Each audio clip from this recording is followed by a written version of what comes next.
지난 본문에서 예레미야가 큰 슬픔에 빠져 있었습니다. 그 이유는 하나님께서 이스라엘을 사랑하시는데 바벨론의 포로로 보내시는 것 때문에 이게 잘 이해가 안 됐기 때문입니다. 본문을 읽기 전에 우리에게 하나님이 왜 이렇게까지 행하시는가에 대한 답이 여기 있다고 말씀을 드렸는데, 그 질문을 예레미야가 합니다.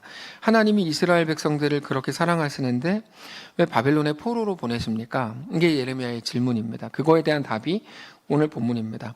오늘 본문에서는 마치 그냥 쉽게 읽으면 니네가 잘못했으니까 이런 일을 겪는 거야 라고 읽히시겠지만, 오늘 본문은 그거보다 조금 더 깊이 들어가야 하는데, 하나님께서 이렇게 대답하세요.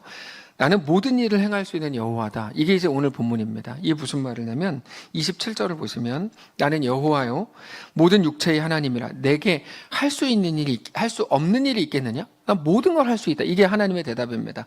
우리가 보통 하나님이 할 수 있다라고 말씀하시는 내용을 들을 때 사람들은 어떤 생각을 하냐면, 이제 됐다. 모든 고통에서 면제시켜 주시겠지. 할 수 있다니까. 병이 낫게 되겠지. 넘어진 걸 일으켜 세우시겠지. 이런 거를 기대하죠. 나 이제 고통이 없어지겠구나. 내가 조금 더 편해지겠구나.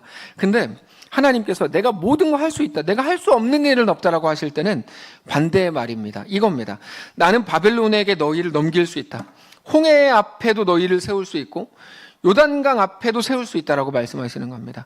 하나님, 이게 뭡니까? 나 왜 이렇게 힘들게 합니까? 나는 여호와야. 나는 너를 모든 것 앞에 세울 수 있어. 그래서 28절부터 보시면 그 내용이에요. 여호와께서 이와 같이 말씀하시니라. 이 성을 갈대아인의 손과 바벨론의 느부갓네살 왕의 손에 넘길 수 있다. 심지어 그가 차지할 수 있다. 29절. 이 성을 치는 갈대아인이 와서 성읍에 불을 놓을 수도 있다. 성과 집과 지붕에서 바알에게 분향하며 다른 신들에게 전제를 드려 나를 경노하게 한 집들을 살라버리도록 내가 그렇게 하겠다. 이거는 우리가 쉽게 볼 때 너희의 죄 때문에 너희를 벌하려고 바벨론에게 넘기는 거다로 보이지만, 여러분 잘 생각해 보시면 그들의 죄에 대한 대가 때문에 이렇게 하시는 거라면 살려둘 필요도 없으니 싹 죽이면 됩니다. 뭐로 이렇게 합니까? 이렇게 할 필요가 없죠. 근데 하나님은 그렇게 하지 않으시고, 하나님 어떻게 하실 작정이냐면 그들을 고쳐 쓰실 작정입니다. 여러분, 이게 성경에서 우리에게 말씀하시는 굉장히 중요한 내용입니다. 사람은 고쳐 쓰는 거 아니라는 말이 있지만 하나님은 언제나 우리를 고쳐 쓰시기로 하셨고, 그게 우리에게 대한 하나님의 가장 큰 은혜입니다. 우리를 고쳐 쓰십니다. 우리의 삶이 왜 이렇게 고단한 걸까요? 하나님이 우리를 고쳐 쓰시기로 하셨기 때문입니다. 그렇지 않다면 우리 삶이 고단할 이유가 하나도 없습니다. 하나님 우리를 고쳐 쓰시기로 한 거야. 저도 고쳐지나요? 네, 그럴 겁니다. 근데 그래서 만만치 않은 길로 보내시고 그 모든 과정을 지나는 동안에 하나님의 온전한 회복이 그들 속에 충만하게 임하도록 그렇게 하시는 겁니다. 그래서 나 혼나는 중이야. 맞겠죠. 근데 혼나는 중이라는 말은 사실 맞는 말은 아닙니다. 하나님에 대해 오해하게 만드는 말이거든요. 그럼 뭘까요? 고쳐 쓰신다. 하나님은 우리를 고치는 과정인 거죠. 그걸 뭐라고 부르냐면 성화라고 부릅니다. 성화. 하나님의 백성이 되어가는 거죠. 성화의 끝은 영화죠. 영화. 우리 임영화 권사님 이름이 늘 멋있어요. 영화. 네. 그게 하나님의 크기입니다. 이걸 조금 이해하기 쉽게 말씀을 드리면, 나는 모든 거 할 수 있다. 나는 너를 불 가운데로 지나가게 할 거고 너를 넘실거리는 요단강 앞에 세울 거다. 이게 그런 말입니다. 그리고 우리가 하나님을 보면서 깜짝 놀라는 건 바로 이 하나님의 크심 때문입니다. 하나님의 크심은 단지 내 어려움을 막아주는 방식이 아니라 우리가 생각하지 못했던 크기로 우리를 대하시는 거죠. 우리에 대한 기대가 큰 겁니다. 기껏해서 작은 학원에 보내가지고 기초만 가르치고 한글만 가르치고 끝낼 줄 알았는데 웬걸요? 막 대학에 보낸다 그러고 하버드 보내가지고 제대로 가르치겠다는 거죠. 그러니까 이게 이제 무시무시한 겁니다. 우리가 어떤 집 자식이 하버드 갔대. 이건 우습게 생각하죠. 그냥 좋겠다. 근데 우리가 만약에 진짜 하버드를 간다고 생각해 보세요. 그건 끔찍한 일이죠. 끔찍한 일이죠. 그게 하나님의 크기입니다. 우리에게 적당히 복을 주어서 적당히 어려움을 피하게 해서 적당히 시키는 것 정도는 할 수 있는 사람으로 만들 줄 알았는데, 우리에게 대한 하나님의 크기가 우리 상상을 뛰어넘을 만큼 큰 겁니다. 이렇게까지 하나님의 크기라고 할 때는 그런 말입니다. 하나님이 얼마나 크신 줄 알아? 다 해줄 수 있어. 걱정하지 마. 이런 게 아니고 나에게 대해 하나님은 진짜 진지하셔. 이거죠. 나를 얻기 위해 모든 걸 감수하실 거야. 너를 해병대에 보내실 수도 있어. 뭐 이런 말입니다. 우리를 그렇게 더 제대로 준비시키고 더 그렇게 온전하게 회복시키실 작정이었다는 걸 알게 되는 순간 깜짝 놀라는 거죠. 하나님이 나에게 대한 기대가 그렇게 크다니? 내가 결국 그렇게 큰 존재가 되기를 원하시는 거였다니? 이것 때문에 깜짝 놀라는 거예요. 우리는 늘 적당히 되고 싶잖아요. 적당히. 신앙도 그냥 냉장고에 상하니까 냉동실에 넣어가지고 있다가 딱 한 5년 정도 이제 병원에서 임종을 준비해야 됩니다. 지금이군요. 냉동실 문 열어가지고 그렇게 우리 해서 이제 하늘나라만 가는 게 목적이잖아요. 목적이라고는 하여튼 좀 그런데 하여튼 그런 마음을 우리가 늘 갖거든요. 근데 하나님이 우리를 기르시고 이끄시려고 하는 건 그것과 다르죠. 완전히 급이 다릅니다. 그래서 계속 보시면 하나님이 이렇게 말씀하세요. 31절부터 이성이 건설된 날부터 오늘까지 나의 노여움과 분을 일으킴으로 내가 내 앞에서 그것을 옮기려 하노니 이는 이스라엘 자손과 유다 자손이 모든 악을 행하여 내 노여움을 일으켰습니다.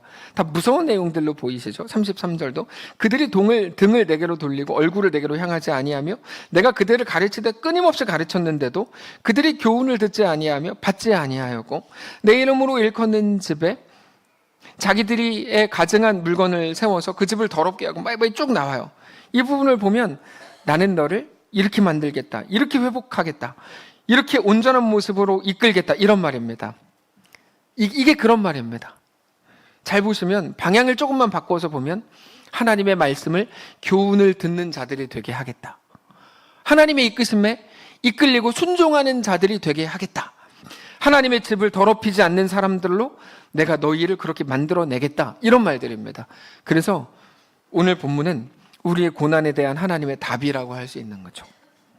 근데 이렇게 말하는 것조차 조금 조심스러운 게 우리 현실이라는 건 정말 너무 만만치 않기 때문에 하나의 문장으로 답을 내는 건 쉬운 일은 아니지만 그래도 하나님께서 우리에게 무엇을 결국 요구하시고 계획하시는지는 우리가 알 수 있는 겁니다.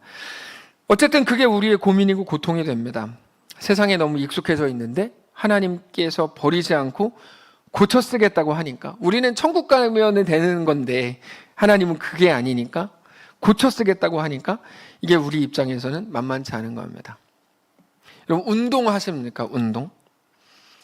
운동을 안 하면 안 된다잖아요. 근육이 필요하다고 하잖아요. 근육이 막 빠지고 그래서 근육이 있어야 되고 그래서 저는 저희 아이 이름을 예수님의 근육으로 줬잖아요. 그건 아닙니다. 근데 이제 우리에게는 근육이 필요합니다. 근육이. 근데 근육을 만들기 위해서 운동을 해야 되잖아요. 운동이 만만치 않죠. 운동하고 계세요? 박동환 사님 운동을 엄청 열심히 하세요. 집사님, 권사님도 같이 운동하시죠? 저 얘기 들었어요. 네. 운동을 하는 건 만만치 않죠. 우리 김덕수 집사님은 산을 그렇게 엄청나게 직업을 바꾸실 마음이에요. 10만이로. 하여튼 근데 산을 계속 그렇게 다니시고 뭔가를 우리가 남들이 했다고 하는 걸 볼 때는 쉬워 보이는데 막상 우리가 무언가를 하려면 너무 어려운 일이죠. 그게 우리들이죠. 하나님 앞에 하나님이 고쳐 쓰시겠다고 하는 게 우리에게 너무 어려운 일입니다. 근데 여러분 그게 은혜입니다. 왜냐하면 하나님의 은혜는 우리를 포기하시지 않는 것이기 때문입니다. 우리를 온전히 붙드시는 거죠. 그렇게 우리와 함께 하시는 겁니다. 하나님이 우리와 함께 하신다고 할 때 그게 너무 쉬워 보이죠. 그냥 뭐 다 쉬운 길로 좋은 길로 이끌어 갈 거라고 생각하니까. 근데 우리가 신앙생활 이제까지 해보셨지만 하나님은 그렇게 이끌지 않잖아요. 그렇지 않아요? 항상 뭐 좋은 길로 이끈다 환상 속에만 있는 말입니다. 하나님은 우리를 모든 현실 속에서 좀 포기해 줬으면 좋겠는데 포기해 주지 않고 끝까지 끌고 가셔서 만만치 않죠. 사랑하는 성도 여러분, 우리가 하나님의 크기, 우리에게 대한 하나님의 기대, 그래서 결국 우리를 하나님의 온전한 백성들로 일으켜 세우겠다고 하는 하나님의 분명한 약속과 하나님의 의지를 우리가 오늘 꼭 기억하셔야 됩니다. 우리는 자주 우리 크기라는 함정에 빠집니다. 그래서 어떻게 하죠? 늘 하나님 앞에서 적당히를 외칩니다. 하나님이 우리를 적당히 대해주기를 원하죠. 지금 내 상황을 보십시오. 하나님도 내 상황에 공감해 주십시오라고 말하는 게 함정에 빠졌다는 증거입니다. 왜 그렇게 말합니까? 그렇게 하면 고생을 덜 할 것 같아서 그렇습니다. 그러나 하나님과 우리의 관계가 그렇게 적당히로 끝날 관계가 아닙니다. 왜냐하면 문제가 여기서 있는데 하나님은 우리를 얻으려고 독생자 예수님을 십자가에 내어주셨습니다. 문제가 여기서 발생합니다. 그 한 가지 사건 때문에 우리에게 대해 하나님은 절대 적당히로 끝나지 않습니다. 하나님의 매 순간 우리에게 하시는 말씀, 야, 나는 내 아들을 줬다, 이거죠. 그래서 어떻게 하라는 거죠? 네 길은 다 정해져 있어. 이거죠. 우리 이제 국가대표가 될 겁니다. 우리는 수재들이 될 거고, 우린 진짜 엄청난 사람들이 될 겁니다. 우리 인생은 절대 작지 않습니다. 작을 수가 없습니다. 하나님이 아들을 주셨거든요. 아들을 십자가에 주셨거든요. 만만치 않을 겁니다. 그러나 우리에게 대한 하나님의 완전한 계획과 하나님의 의지가 우리의 실력이나 우리의 어떠함과 관계없이 우리를 정말 완벽하게 이루어내실 겁니다. 우리는 하나님 나라에 가서 깜짝 놀랄 겁니다. 하나님 나를 이렇게까지 만드셨다니. 하나님은 우리와 영원히 함께 거하기 위해서 죄 없는 하나님이 죄 있는 우리와 거할 수 없는데, 그래서 하나님은 우리와 영원히 함께 거하기 위해서 하나님의 모든 것을 다 거셨습니다. 그래서 우리 의지와 관계없이 우리를 끝내 얻으실 겁니다. 우리를 가장 완전하신 방식으로 회복시키실 겁니다. 그렇게 우리는 영원히 하나님 나라에서 하나님과 함께 거하게 될 겁니다. 다만 우리에게 오늘 요구되는 건 뭔가? 믿음이죠. 믿음은 크기의 문제라고 생각하시는 분들이 가끔 계신데 그렇지 않습니다. 큰 믿음 교회라는 이름부터가 틀렸습니다. 거기는 무슨 큰 믿음 교회, 말이 되는 색으로 이름을 줘야지, 교회 이름을. 예. 거기는 대표적인 이단입니다. 변승호 목사라고, 예, 무당질하는 교회거든요.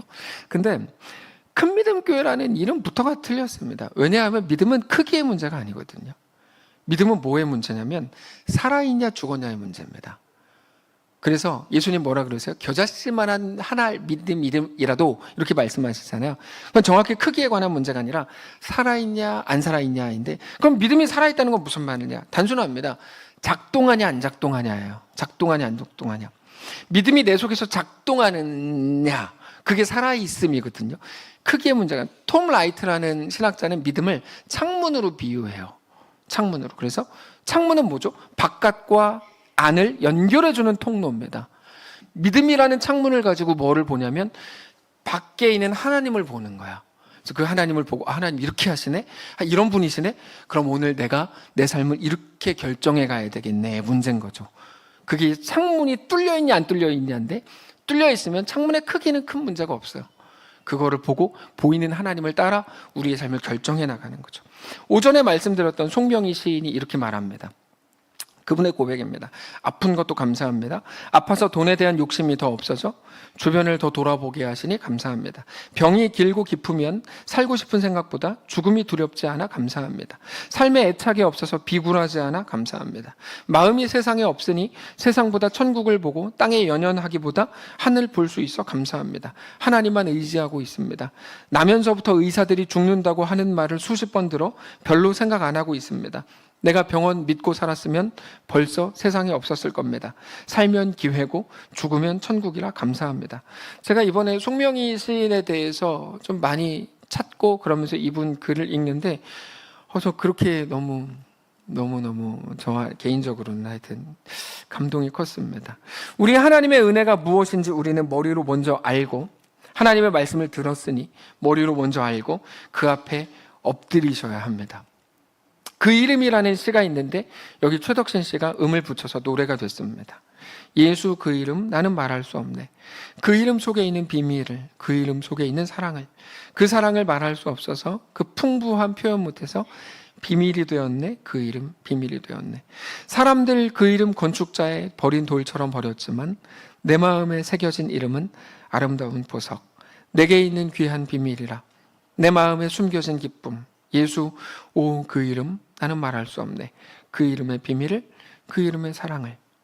우리에게 그 이름, 예수 그리스도를, 하나님의 전부를 우리에게 주셔서 야, 내가 너를 얻을 거야 라고 말씀하시는 그것으로 시작된 것이 우리 인생인 것을 생각하시고 어떤 정황 속에서도 하나님을 신뢰함으로, 믿음은 신뢰라고 말씀드렸죠. 하나님을 신뢰함으로 우리 삶의 모든 환경과 상황 속에서 그 한가운데에서 우리를 만드시고 빚어가실 하나님을 바라봄으로 끝을 아는 자로 넉넉하게 그 길을 걷는 모든 성도들 되시기를 주님 이름으로 축복합니다. 그 이름 함께 찬양하고 예배를 마치겠습니다. 예수 그 이름 나는 말할 수 없네. 그 이름 속에 있는 비밀을, 그 이름 속에 있는 사랑을. 아주 옛날 찬양입니다. 함께 고백하겠습니다.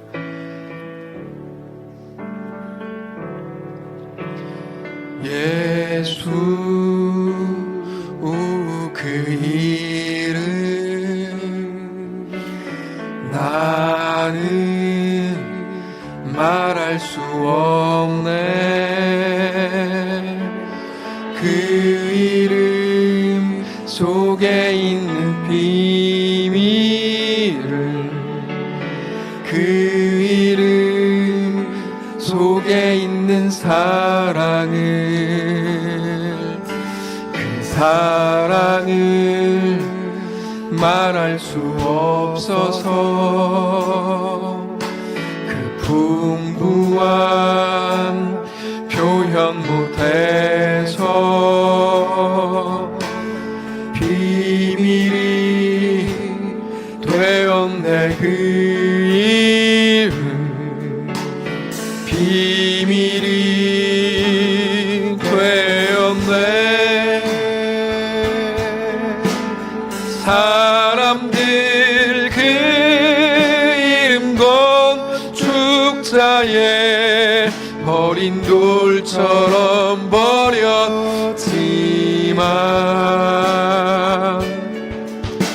내 마음에 새겨진 이름은 아름다운 보석. 내게 있는 귀한 비밀이야. 내 마음에 숨겨진 기쁨. 예수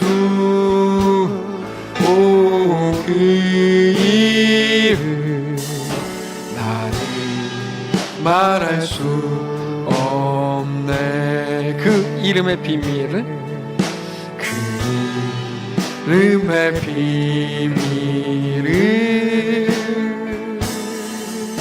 그 이름의 사랑을. 하나님의 전부를 우리에게 거셔서 나는 너를 포기할 수 없다 말씀하시는 그 음성을 오늘 우리가 듣기를 원합니다. 도대체 내 인생에 왜 이렇게 하십니까? 하나님 사랑한다 그러는데, 하나님 믿는다는데 도대체 내 인생을 왜 이렇게 하십니까? 라고 묻는 우리들에게 나는 너에게 대한 놀라운 계획을 가지고 있다. 나는 너를 절대 포기하지 않을 거다. 무슨 수를 써서라도 너를 완성할 거다. 모든 것이 합력하게 하여 너에게 대한 나의 완전한 계획과 완전한 선을 이룰 거다. 하나님, 우리의 모든 현실 속에서 그 말씀 앞에 우리의 다리가 풀리고 우리 힘이 빠졌을지도 모르지만, 아니요, 오히려 하나님 행하시겠다고 약속하시는 것으로 인해 오늘 새로운 희망 속에 거하고 다시금 하나님 나라를 믿음으로 바라보는 우리 모두가 되기를 원합니다. 그러고 보면 우리가 할 수 없는 일들 때문에 다리가 풀렸던 거죠. 우리에게 대한 완전한 계획을 보이실 때, 말씀하실 때 나는 너를 고쳐 쓰겠다. 네, 하나님, 내가 여기 있습니다. 내 실력을 넘어 하나님의 완전하심으로 이끌어 주십시오 라고 정직히 고백할 수 있는 우리 모두가 되게 하여 주옵소서. 다만 우리 마음에 하나님이 선물로 주신 그 창문을 통해 하나님을 바라보게 하시고, 그 믿음이, 우리가 알고 믿는 그 하나님이 우리 속에서 이제 막 작동하기 시작해서 우리 삶이 더 멋있고 더 풍성하고 더 놀랍게 하나님의 사람들로 빚어져가는 거룩한 우리 모두의 삶이 될 수 있도록 역사해 주옵소서.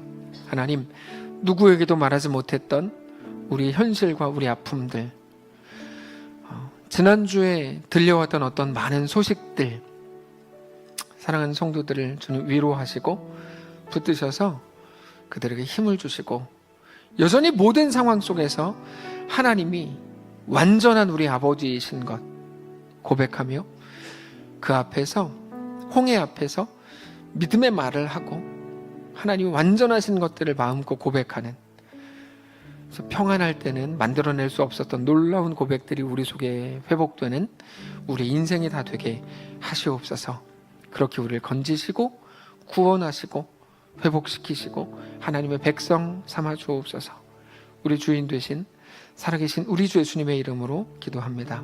아멘. 이제는 우리 구주 예수 그리스도의 은혜와 하나님 아버지의 다함없는 사랑과 성령의 교통인도 역사 위로 함께 하시며 은사가 이 시간 주를 바라보며 예수 안에 허락된 그 길을 믿음으로 담대히 걷기를 소원하는 사랑하는 모든 성도들 머리머리 위에와 그들의 자녀들 위에, 그들의 가정 위에, 생업 위에, 사랑하는 우리 교회 위에 이제로부터 영원까지 함께 계실지어다. 아멘.